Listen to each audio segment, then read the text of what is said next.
জুলাই গণঅভ্যুত্থানের ধারাবাহিকতায় ৫ই আগস্ট আওয়ামী ফ্যাসিবাদের পতন ও ছাত্রজনতার বিজয়ের বর্ষপূর্তি পালন উপলক্ষে নাজিরপুর উপজেলা বিএনপি ও অঙ্গ সংগঠনের নেতৃত্বে বিজয় সমাবেশের আয়োজন করা হয়। সমাবেশে উপস্থিত ছিলেন নাজিরপুর উপজেলা বিএনপি ও পিরোজপুর জেলা বিএনপির নেতৃবৃন্দ।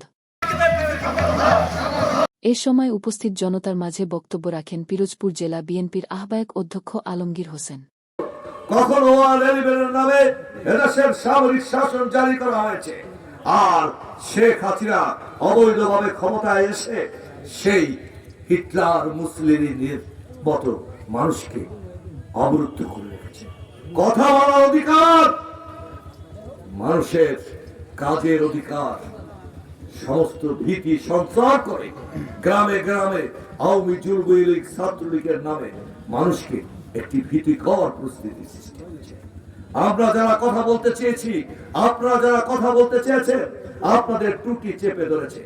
আপনারা রাস্তায় আসতে পারেননি, আপনারা ঘরে থাকতে পারেননি, বাগানে ঘুমাতে হয়েছে, জেলখানায় থাকতে হয়েছে শুধুমাত্র সত্য কথনের জন্য। আর এক শ্রেণী মানুষ হয়তো ভয় যখন কথা বলতে পারে না, তখন ভাষা নির্বাক হয়ে যায়, শব্দহীন হয়ে যায়। এভাবে শব্দহীন হয়ে গেছে অধিকাংশ মানুষ।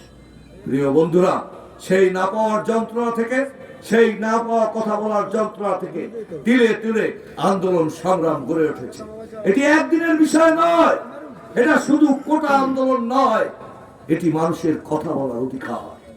এটি শুধু কোটা আন্দোলন নয়, আপনার ভোটের অধিকার রহিত করার প্রতিবাদ। এটা শুধু একটি মাত্র আন্দোলন নয়,